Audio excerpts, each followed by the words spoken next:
Good morning Himachal तो लाए हैं सुबह की खबरें। तो इससे पहले खबरों को विस्तार से जाने निवेदन रहेगा, कृपया चैनल को जरूर सब्सक्राइब करें। तो पेश हैं सुबह के मुख्य समाचार। हिमाचल में 18 करोड़ रुपए से बनेंगे 12 बैली ब्रिज, नेशनल हाईवे और राज्य मार्गों पर लगेंगे। नेशनल हाईवे और राज्य मार्गों पर 18 करोड़ रुपए की लागत से 12 बैली ब्रिज स्थापित होंगे। प्रदेश सरकार ने बैली ब्रिज के निर्माण के लिए टेंडर आमंत्रित किए थे। कोलकाता में इनका निर्माण किया गया है। वहीं शिमला, मंडी, हमीरपुर और सिरमौर में यह स्थापित होंगे। इसके अलावा जिन पुलों को नुकसान हुआ है उन्हें भी दुरुस्त करने का काम शुरू कर दिया गया है। लोक निर्माण विभाग ने अन्य पुलों के निर्माण के लिए 97 करोड़ रुपए और सड़कों को ठीक करने के लिए 52 करोड़ रुपए मांगे हैं। मंडियाली धाम का जिक्र सुनकर अमिताभ बच्चन को लग गई भूख, जाने पूरा मामला। सदी के महानायक अमिताभ बच्चन को भी मंडियाली धामी का जिक्र सुनकर भूख लग गई। मौका था केबीसी के सेट का और हॉट सीट पर थी मंडी की जागृति शर्मा। जागृति शर्मा से बातचीत करते हुए उन्होंने मंडी की स्थानीय डिश के बारे में पूछा तो मंडियाली धाम का जिक्र हुआ। जागृति शर्मा ने मंडियाली धाम में मिलने वाली हर डिश के बारे में बताया। इस पर अमिताभ ने कहा कि धाम का जिक्र सुनकर उन्हें भूख लग गई। केबीसी में जागृति ने 3,20,000 रुपये जीते। करीब एक दशक के प्रयास के बाद केबीसी की हॉट सीट पर बैठी 29 वर्षीय जागृति, इससे पहले वो 2021 और 2022 में भी काफ़ी नज़दीक तक पहुंच गई थी, लेकिन आखिरी में चूक गई। 2012 से प्रयास जारी रखने के बाद हॉट सीट पर वह 2023 में पहुंची। हाईकमान के पास पहुंची सोलन में कांग्रेस के हाई वोल्टेज ड्रामे की रिपोर्ट, कार्रवाई की मांग। नगर निगम सोलन में महापौर और उप महापौर चुनाव में कांग्रेस के बागी 4 पार्षदों के खिलाफ हाईकमान कार्रवाई कर सकती है। पार्षदों की ओर से पार्टी के खिलाफ किए गए कार्यों को लेकर कांग्रेस प्रदेश सचिव और सोलन ब्लॉक कांग्रेस कमेटी के प्रभारी शशि बहल व सह प्रभारी जितेंद्र ठाकुर ने कांग्रेस प्रदेश अध्यक्ष प्रतिभा सिंह को शिकायत भेज दी है। वहीं मामले में सोलन नगर निगम की नवनिर्वाचित मेयर उषा शर्मा, पूर्व मेयर पूनम ग्रोवर, पूर्व डिप्टी मेयर राजीव कोड़ा और पार्षद अभय शर्मा पर कार्रवाई की मांग उठाई है। शिकायत की कॉपी कांग्रेस राष्ट्रीय अध्यक्ष मल्लिकार्जुन खड़गे, मुख्यमंत्री सुखविंदर सिंह सुक्खू, हिमाचल प्रभारी राजीव शुक्ला, प्रदेश महासचिव रजनीश किमटा समेत सोलन चुनाव के लिए लगाए गए तीनों पर्यवेक्षकों को भी भेजी है। 90,000 परिवारों के 3.2 लोगों के हिमकेयर से आयुष्मान में बदलेंगे कार्ड। हिमाचल प्रदेश में मनरेगा कामगारों समेत दिव्यांग, स्ट्रीट वेंडर और एकल नारियों को अब केंद्र सरकार की आयुष्मान भारत योजना का लाभ मिलेगा। प्रदेश में इसके लिए स्वास्थ्य विभाग ने करीब 90,000 परिवारों का चयन किया है।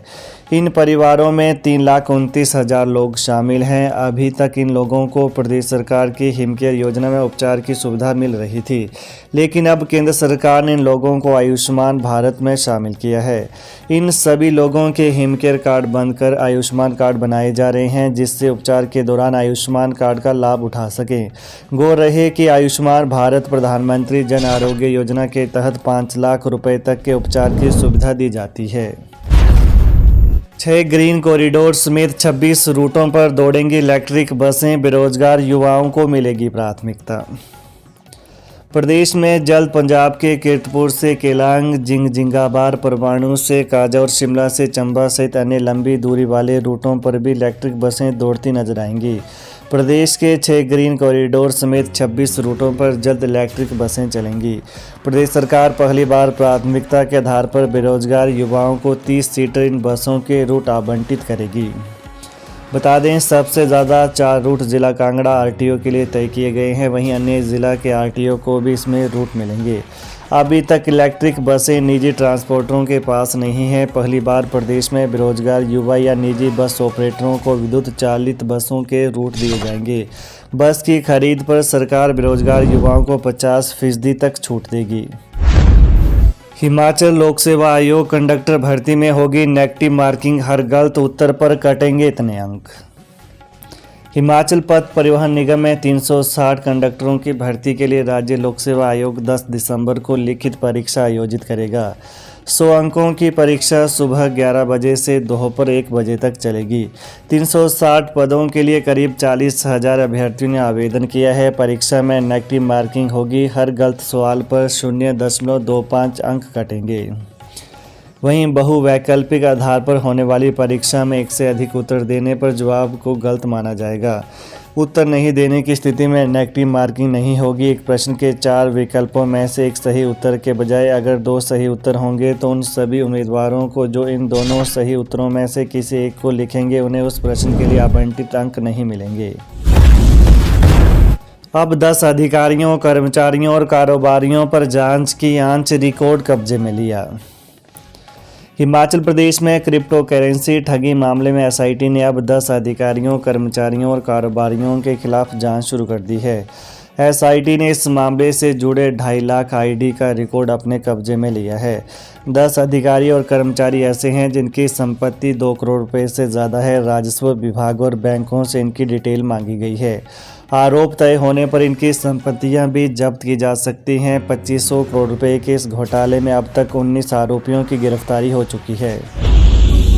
1 साल का जश्न मनाने के लिए संगठन सरकार की जुगलबंदी, तैयारियां जोरों पर। हिमाचल प्रदेश में कांग्रेस सरकार के कार्यकाल के 1 साल पर 11 दिसंबर को होने जा रहा आयोजन कई मायनों में खास रहेगा। पार्टी की कोशिश है कि इस बड़े और भव्य आयोजन के जरिए आम चुनाव की जमीन भी तैयार कर ली जाए। सरकार की कोशिश होगी कि साल भर की उपलब्धियों और लोक लुभावनी घोषणाओं के दम पर कांग्रेस के लिए अभी से चुनावी माहौल बनाया जाए। साथ ही पार्टी संगठन को भी पूरी तरह से एक्टिव मोड पर लाया जाए। सरकार और संगठन में तालमेल और कांगड़ा की उपेक्षा के मुद्दों पर विपक्ष को करारा जवाब भी इसी जश्न से दिया जाएगा। 30 मिनट में 5 किलोमीटर दौड़ पूरी करने वाले ही बन सकेंगे वन मित्र, जाने भर्ती नियम। वन मित्र योजना के तहत 30 मिनट में 5 किलोमीटर दौड़ पूरी करने वाले पुरुष और 10 मिनट में 1.5 किलोमीटर दौड़ पूरी करने वाली महिलाएं ही पात्र होंगी।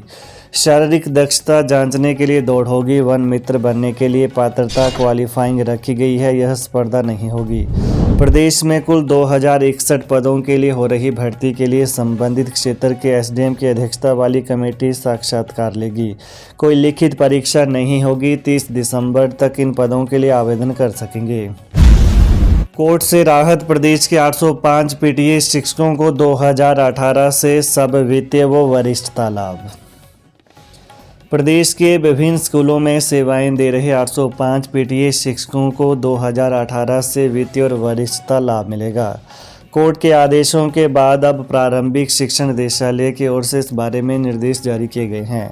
2006 से 2008 अवधि तक के पीटीए टीजीटी अध्यापकों को वित्तीय और वरिष्ठता लाभ दिया जाएगा। याचिकाकर्ताओं को शुरू में पीटीए जीआईए नीति के अनुसार टीजीटी कला, नॉन मेडिकल, मेडिकल के रूप में नियुक्त किया था।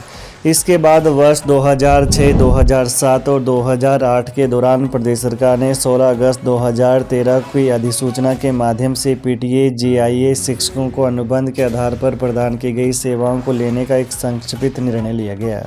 हालांकि पीटीए जीआईए शिक्षकों को अनुबंध के आधार पर परिवर्तित करने के सरकार के निर्णय को पंकज कुमार ने उच्च न्यायालय में चुनौती दी थी।